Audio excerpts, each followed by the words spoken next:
Welcome to the continuation of the Virtual Lead Marketing Conference, which focuses on loyalty, engagement, analytics, and digital applications. I'm your host, John Karolewski. Thank you for joining us.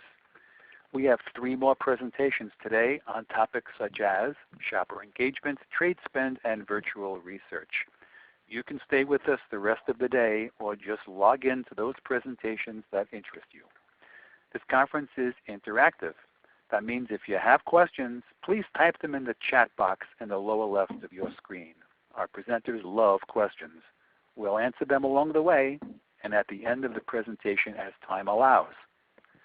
Now, between each presentation, there will be a CPG and retail trivia quiz for valuable prizes, including the grand prize of a Fitbit, the fitness monitor, the popular wearable technology you see promoted everywhere these days. Our next presentation is leveraging data to drive growth and shopper engagement. Our speakers are Pat Iasillo of Remke Markets and Guy Keller of ProLogic. Gentlemen, the podium is yours. Thank you. Thank you. First of all, this is Guy, and I want to take a moment to thank John and Linda for all their great work in pulling this LEAD virtual conference together. We're very pleased to be able to participate and share our views here, so thank you very much. Again, my name is Guy Keller, and I'm SVP of Sales and Marketing at ProLogic Retail Services. I have the pleasure of working every day with a great group of colleagues at ProLogic and also with a great group of retail leaders from the independent grocery retail sector. I'm very pleased today to be partnering with an industry veteran, Pat Iasillo, Director of Customer Relationship Marketing for Remke Markets. We want to share our thoughts on using shopper data for growth and to enhance shopper engagement.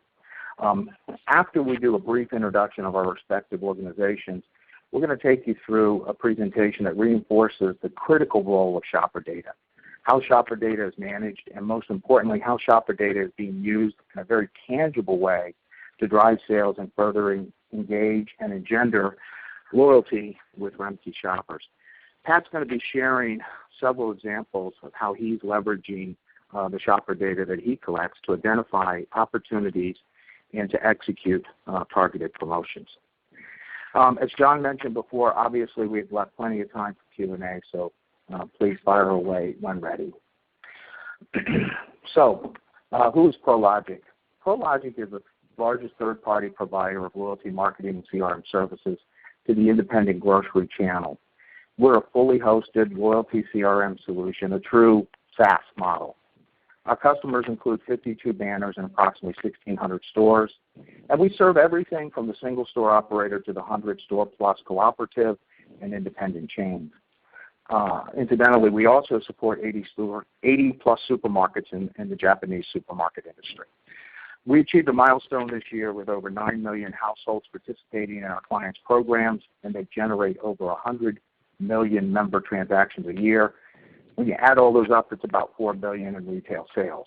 We have a lot of experience with loyalty and CRM for grocery, and we're somewhat unique in that we have developed interfaces for all the leading POS platforms in grocery, and we provide the personalization and the relevancy for multi-channel shopper communications working with and through our retail partners. So that's a little bit about us. Pat, do you want to give us an update, an overview on Remke Markets? I sure do. We are here. We started here in northern Kentucky, which is right across the river from Cincinnati. We have, at the present time, we have 11 stores, sort of half in Kentucky, half in the Cincinnati area. We started in 1897. The Remke family is still running the business. We are the 4th generation as the president of our company, and his father's the CEO. His father's, actually, I went to high school with him. He's my age. I'm 70 years old. And I've been doing this. I've been with Remke Markets for 30-something years. I kind of lost track, but I've been doing loyalty marketing now for over 20 years. And we were the first in our marketplace with the loyalty card. Bill Remke just listened to Brian Wolf speak one day and decided this was the way we wanted to go. So we've had a loyalty card for a long, long time. And, of course, the technology behind loyalty has changed tremendously in all this time. And we've struggled to keep up with all of it in order to make it relevant to have all this data and do something with it. So we've always had a pretty good usage of our card, and the main reason for that is that, if you want our sale prices or temporary price reductions, whatever, you need to use a Remke card to get them. So we've got most all our sales on a card, and obviously on the screen you can see our transaction percentage. And we're in a marketplace that I have had some people say it's the most competitive market in the country. This is Kroger's backyard. This is everything they do. They try out here first, and they're building store after store after store, and building superstore after superstore. And of course, that's our main competitor, along with Myers and Walmart and others around. But we are about the only independent left here in the area, and of course, independents are few and far between, and one thing we have to do is make ourselves relevant. And we feel that loyalty data is the way to go. And I personally and another gentleman went up to visit a user of ProLogic about a year ago, and he described his sales growth, how he maintains customers, how he grows top-line customers, fills market baskets, and so on and so forth, and how what a great ROI he's had out of it. And he's been using it for 15 years. So we have just got everything up and running here within the last few months. So what I'm going to be speaking to is, first of all, the history of everything we've done and what our expectations are, and secondly, what we're able to do with ProLogic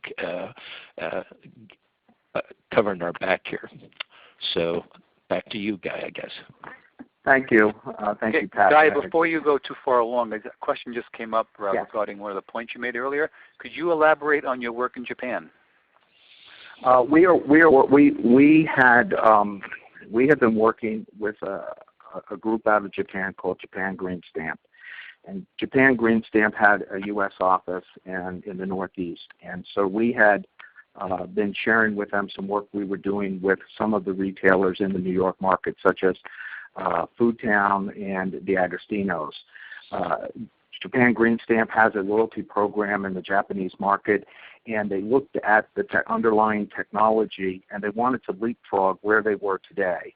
So we worked with them over a couple of years to internationalize the platform and support the needs of the Japanese market, which are not unlike the needs that we're talking about today, which is being more personalized, more relevant, and using the data to help drive the promotional decisions. So we're working with our trading partner there to commercialize stores on the platform there. We're up over 80 today, and they have plans to grow that into probably sub 500, but in the next several years. Okay. Thank you. So I think most of you on the phone pretty much understand this, but I do want to cover it again that shoppers today, they're giving the retailers permission to collect, analyze, and most importantly, to act on their shopping data. Shoppers expect retailers to know who they are and what they want. Today, shoppers, especially millennials, actually want more personalized shopping experience. And with accurate, actionable data, the retailer can absolutely deliver on that. And when a retailer does deliver on that, the more personalized and relevant the offers, the shoppers buy more from them. It seems like a pretty simple equation. Just give the shoppers what they want. So you collect the shopper data. Now what do you do with it? Once you've collected your shopper data, you really want to identify your best and most valuable customers. And we'll dimensionalize that when we start looking at some of the numbers behind top shoppers. And then you really want to gain an understanding of what categories and brands and SKUs they prefer. You want to understand what they buy, and sometimes importantly, you want to understand what they don't buy. So you want to identify through the data, analyze where are the largest opportunities, and believe it or not, there are many, many opportunities within the existing shopper base to grow sales. Ultimately, retailers should use the data to align price, promotion, and even assortment with the greatest needs and preferences of your most valuable shoppers. But it really all starts with identifying who those groups are and what their preferences are. Before we go further, I think it would be helpful to share an overview for the process of data acquisition, data management, and data analysis. The data from every transaction and every checkout in every store for all shoppers is collected each day. All the obvious things that you would expect to be collected are collected. The lane number, the cashier number, items purchased, transaction ID, coupons used, tender type, and uniquely we also capture something we call a promotional trigger. The promotional trigger is the item within the order that triggered the promotion to be delivered.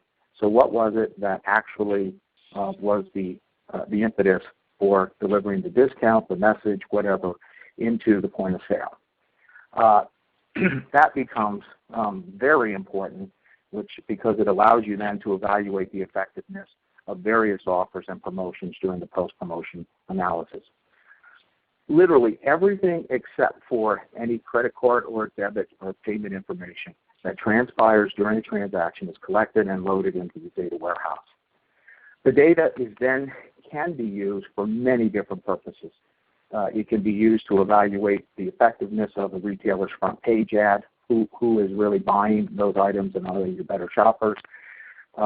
It can be used to find out where customers are coming from, what zip codes they live in, how are you distributing your circular.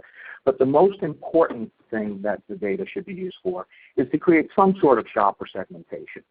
So in our world, we create a shopper segmentation that classifies shoppers into one of 7 levels. Now, there are other ways of doing it, and some people like to use decile reports.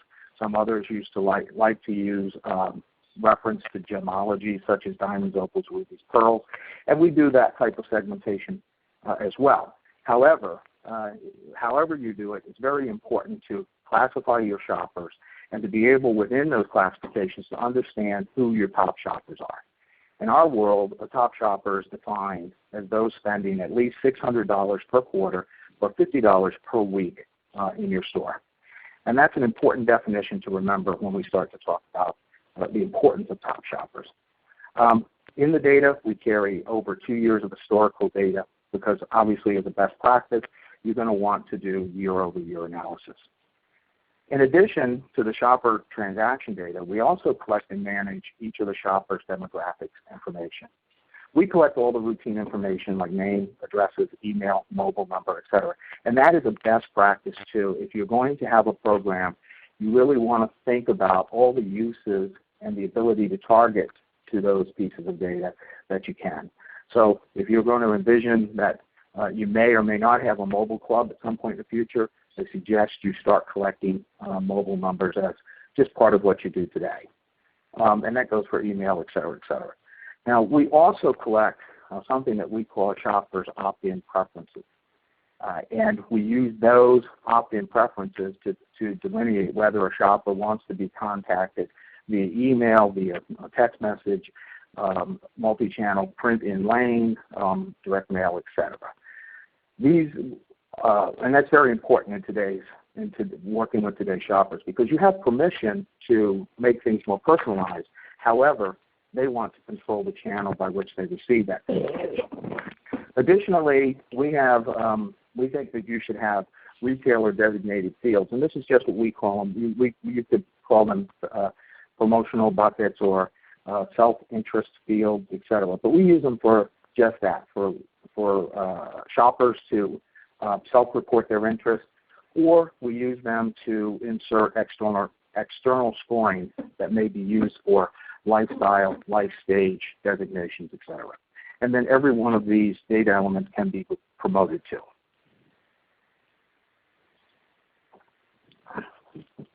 Okay.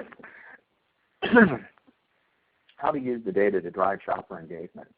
Well, you really need to begin by shifting within the organization a mindset away from categories and products to customers. At the end of the day, your business is the value of all of your customers.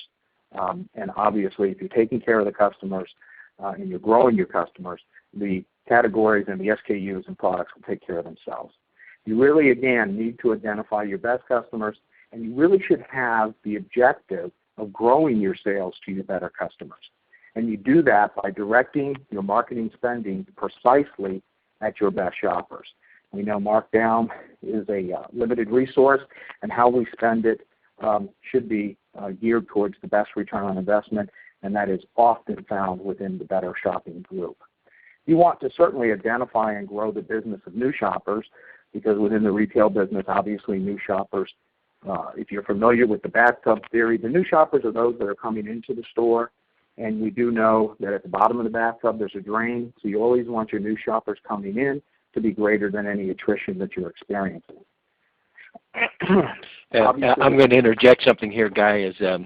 I know that we're not unique in the industry, but it's not unusual in a grocery industry to see if you look at all of your customers in one month and go look at that same group of people the following month, you might have about 50% of them who aren't there the next month, and all supplanted by new customers.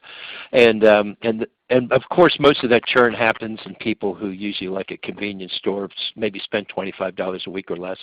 But it's not unusual to see all of that churn going on. And I try to explain that to people in our stores sometimes. And I say, guess what? We have more customers this year than we had last year at this time, but they aren't necessarily buying as much or filling up their basket as much.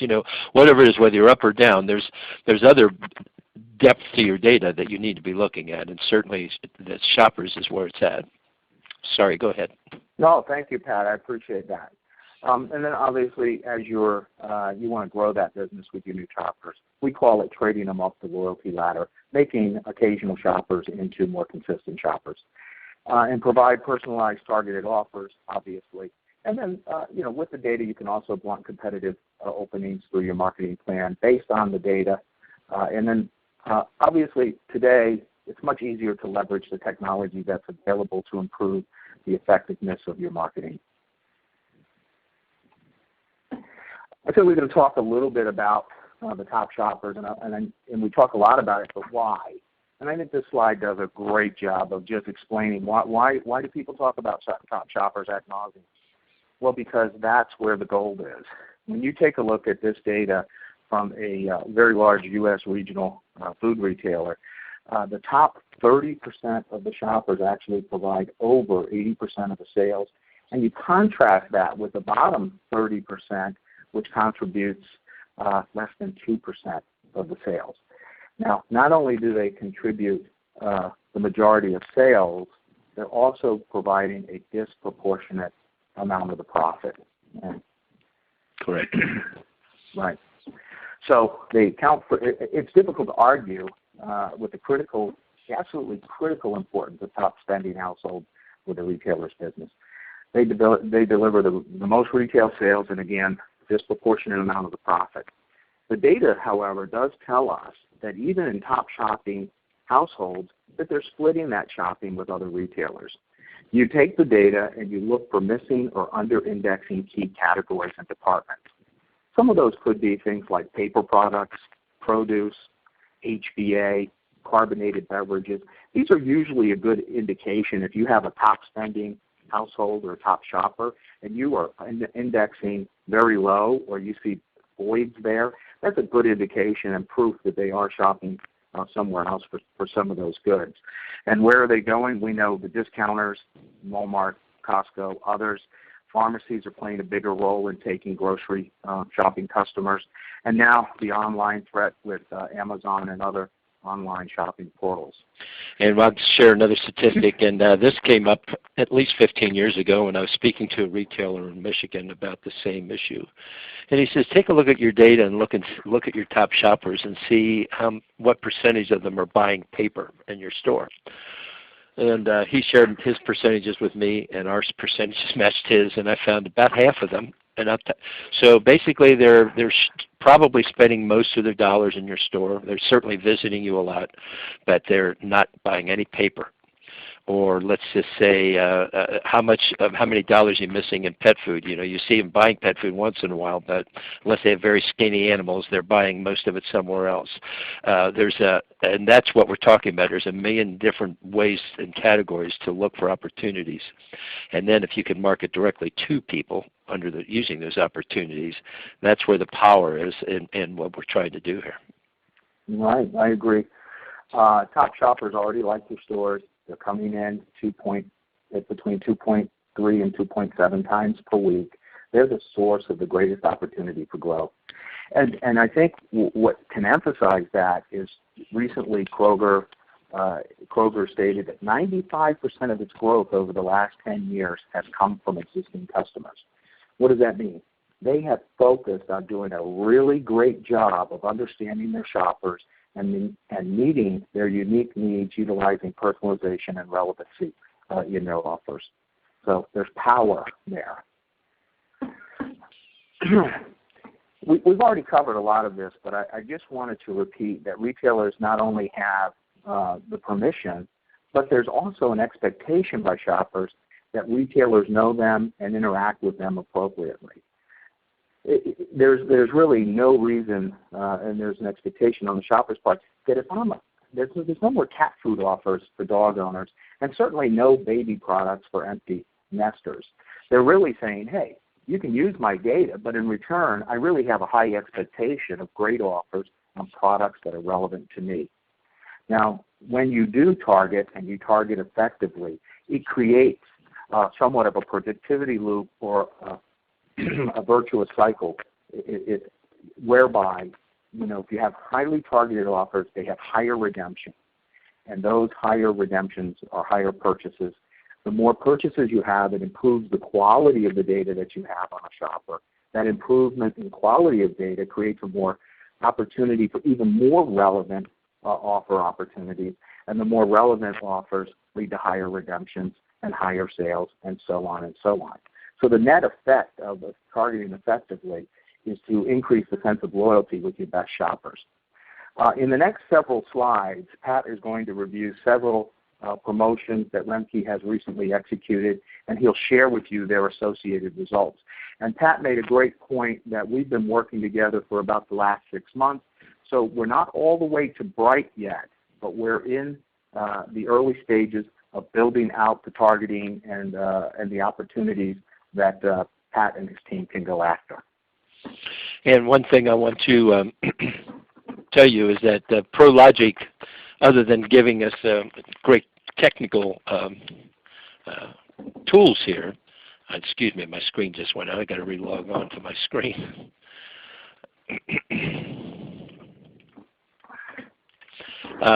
Giving us tools also has been in the business doing this for a long time, so they have a tremendous amount of support when it comes to what kind of offers to make and what kind of history other people have had with different kinds of offers. So we are just scratching the surface at the moment. But basically, one of the things that they brought to the table, which is something we just had them put in place right off the bat here, was to take a downward migration promotion.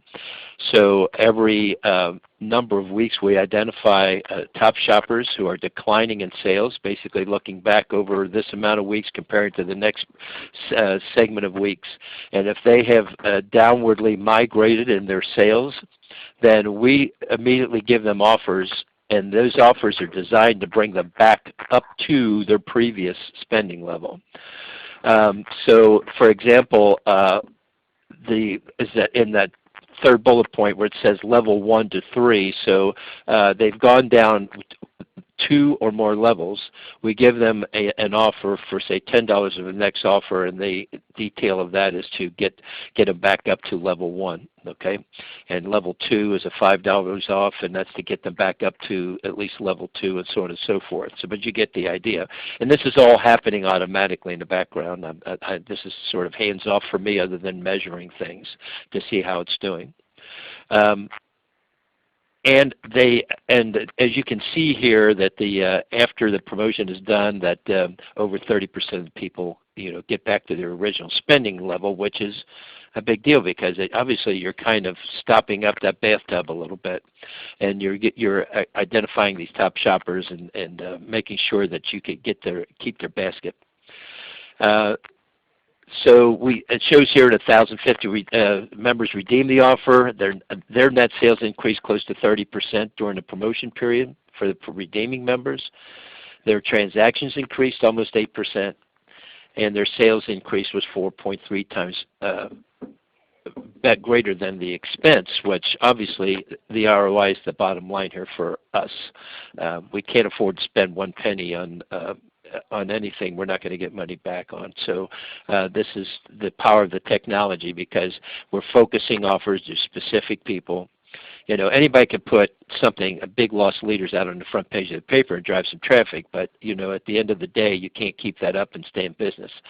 But by taking your money and focusing it on people to change their behaviors, or you want to change their behaviors to get into certain categories or increase their basket size, this is where the power of the data happens. So if I might interject one thing here. First, you never lose a top shopper all at once. You start losing trips, and then when you start digging beneath the surface, you start losing key departments and categories. So this is one method of identifying those folks and helping keep them bringing you at least at their previous level of custom with your business. The second thing I wanted to point out is you see a graphic on the screen, and that graphic has some blank spaces on it. That's actually a print from an inlane printer, an auxiliary inlane printer that Remke uses, provided through ProLogic. And those blank spaces are dynamic. So on this, we didn't put any customer information in those blanks, but every one of these will be personalized to the shopper that's at the lane, along with the update coupons that are print as well. And it'll have their either individual spending goal or their amount required to reach the next spending level. All of that relevant information is brought to bear here as well. So, yeah, we have a question that came in. Yeah, Pat, a question for you just came in. Okay. How have you changed your data analytics since Kroger acquired the dunnhumby U.S. operation? What difference has it made to you? Well, what it's done is made us realize that even though we were the leaders in the area, we got way behind, and because we certainly don't have the resources of dunnhumby here. I always say I'm the dumb of dunnhumby here. I'm the guy analyzing data for the most part, certainly with the help of ProLogic. And basically the way they do things, because I listened to a seminar they gave one time, is they take every UPC in the store and they categorize it in a number of different ways, whether it's a value item, it's an Asian item, it's an Italian, it's whatever, right? So they kind of get a look and feel of how every customer and people who are demographically identical can be diametrically opposed to one another when it comes to their shopping behaviors. So I don't have that level of detail in all of my products, but I do have a tremendous amount of data. It's just a matter of sorting through it and coming up with offers so that people find relevancy to what we're handing them. And so that's how I shouldn't say I've changed anything. This has just given me more power to do what I want to do. I'd say since 1996 when we started our loyalty program, we have always wanted to do what we're doing now. It's just either the technology wasn't there or the vendor wasn't there available to us at the right time for us to take advantage of it. So over a year ago, we made a commitment to go down this path, and this is changing the way we go to business. That's the important thing. I also heard our competitors say in this particular seminar that it was like pulling teeth to get all their buyers and merchandisers and everybody to become customer focused and not focused on doing business as usual, being a high-low operator, just getting the best deals out there on a weekly basis and on your shelves. You know, I think they still do that, and we do too. But the ship is kind of turning in another direction, and that's taking those markdown monies and making them more specific to more specific people. And I don't know if that answers your question, but that's I guess that's the best answer I can give you. Well, I think, Pat, you're moving down the road to become even more personalized and more highly targeted. And I know we want to work together to help you do things like target your digital circular and target your digital coupons and really just take this personalization out much further than you have it today. So I think you've changed the way you're thinking about your business, and going to market is going to follow, and we're still early on the journey. Exactly, and I'll have to say that we had a tremendously intelligent gentleman here with managing our data, and we did come up with some great tools internally. But the frustration is that they're great for analyzing things, but when it comes to pushing offers out to the customer and keeping track of it all and making it happen in the correctly. We just didn't have that expertise or tools, and this is where, for us anyway, ProLogic came to the table and helped. Now, of course, they can do a lot more than that, but we were already kind of down a path already where we had a lot of information and knew how to analyze it. But now we're taking it the next step. But the next thing we were going to talk about is our targeted promotion, and we call this a targeted promotion, but really it was open to anybody who shopped their stores. And it's a continuity, or spend and earn as we would call it. And the goal was take a 6-week period, and we were going to run a continuity where when people spend X amount of money, in this particular instance it was $300 over 6 weeks, they were going to get a 10% off coupon that they could spend in their next order over a certain time period till expiration occurred. And if they happen to achieve $600 in that 6-week period, they're going to get a second one. And if they got a third coupon in that time period, or they went to 900 rather, they got a third coupon. And they could stack this coupon. So if they wanted, they could come in and use one or two or all three of them at one time in one order. And what happens is, and this is the information I got from some of ProLogic's other retailers, was that the people, obviously you're looking to increase their basket size and to step up to the challenge of spending a little bit more money in order to get these coupons.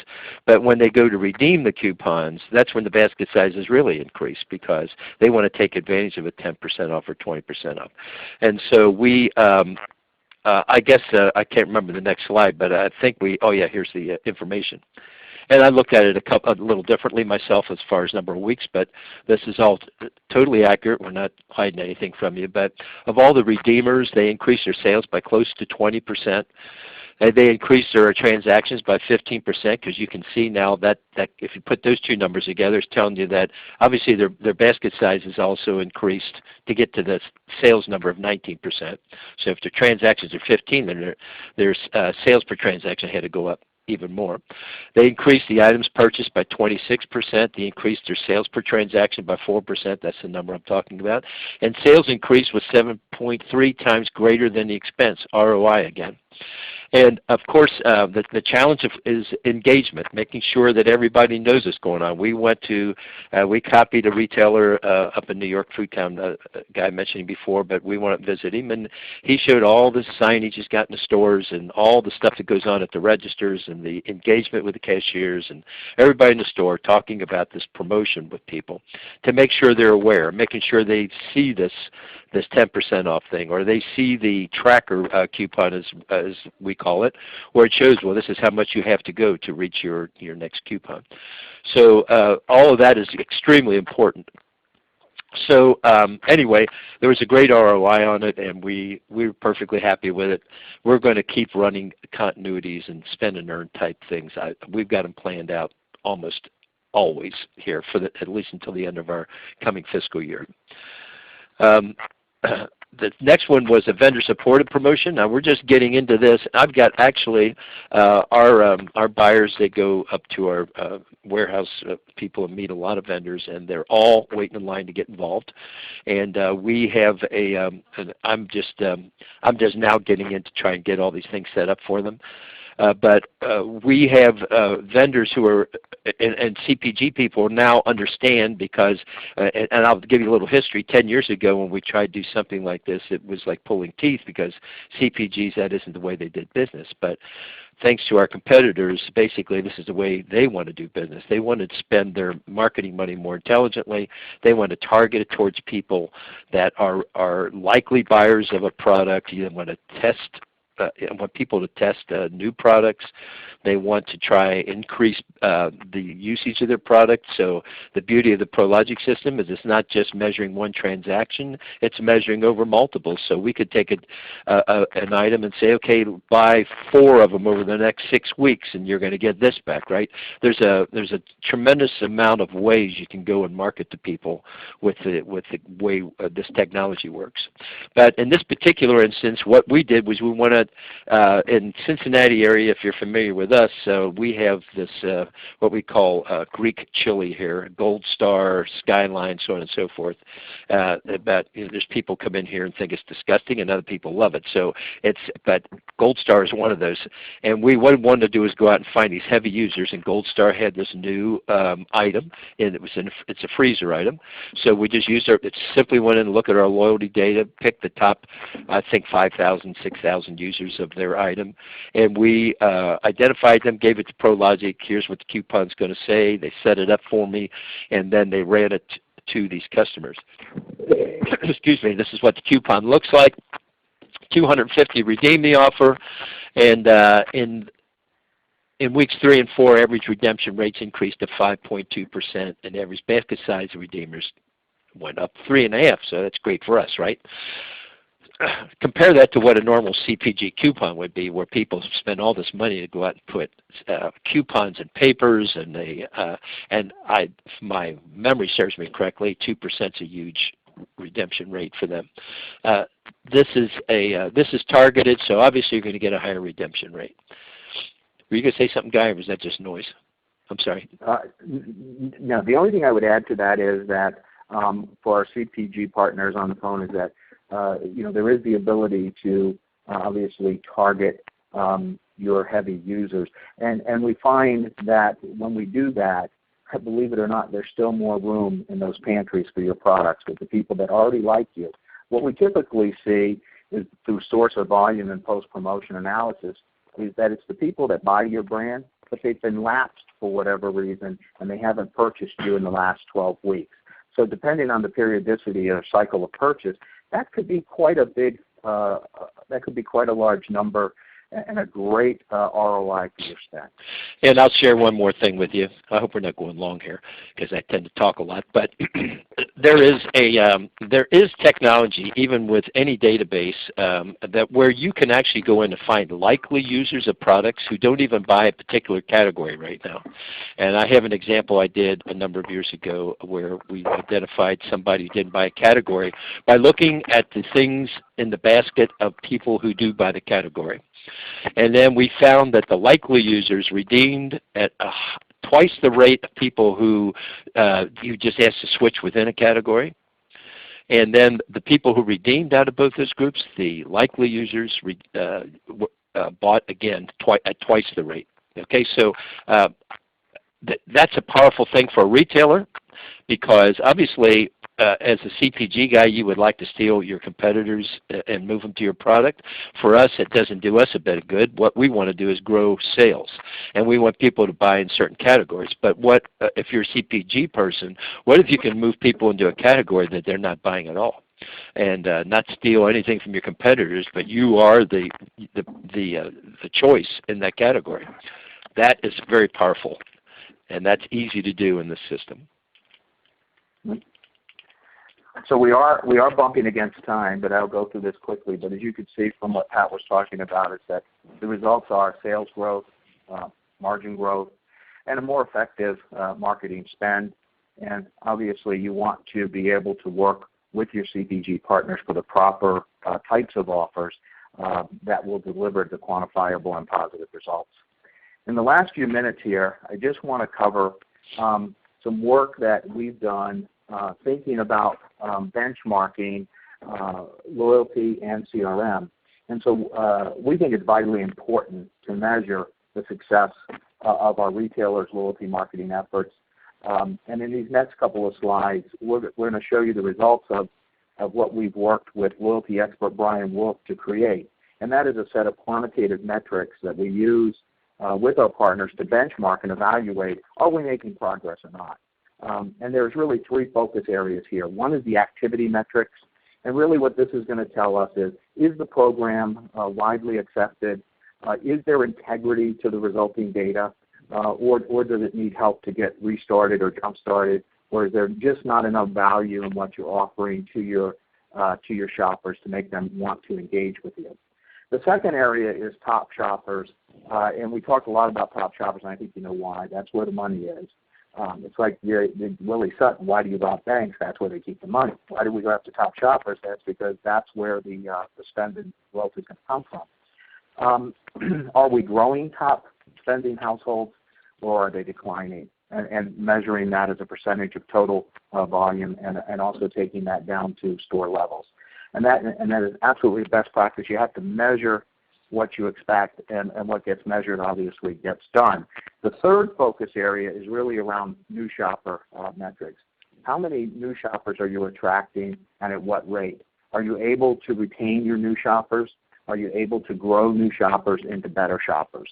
And again, if you're not measuring it and you don't understand where you stand with it, then it's awfully hard to justify your efforts and assign an ROI to your efforts. If anyone would like these metrics, we'll be happy to share them with you. Just contact me directly and we'll get you a copy of these.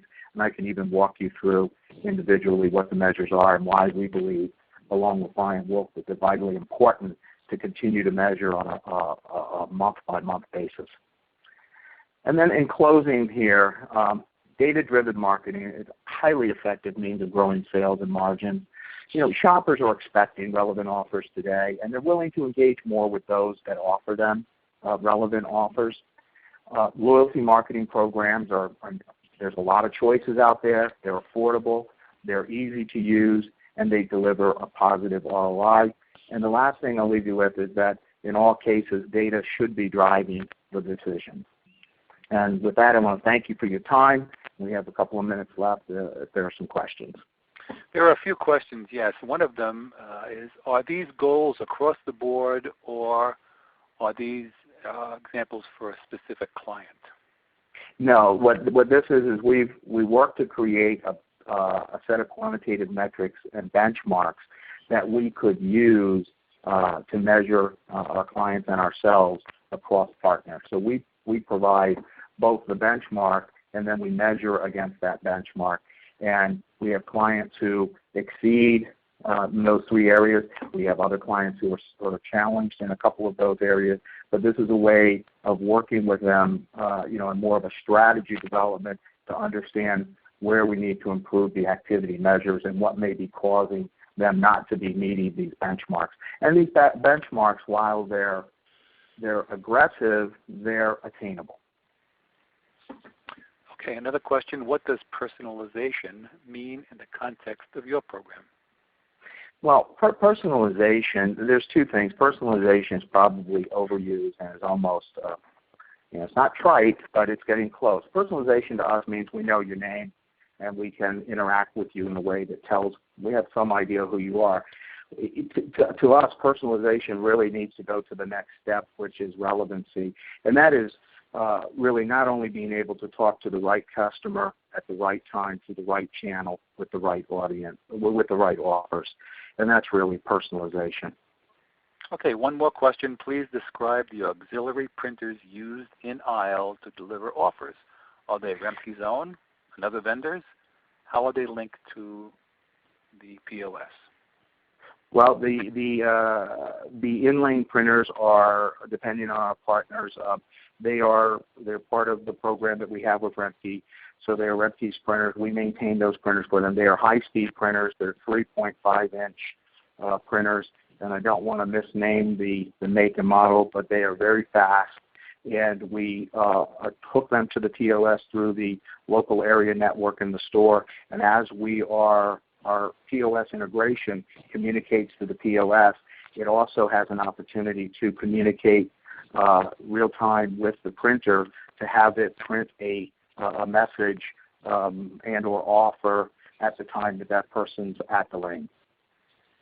Okay, well, we had a flurry of questions there, which is great. If there are more questions out there, please direct them to Pat or Guy. Their contact information is on the screen, and they can surely send you more information about their program.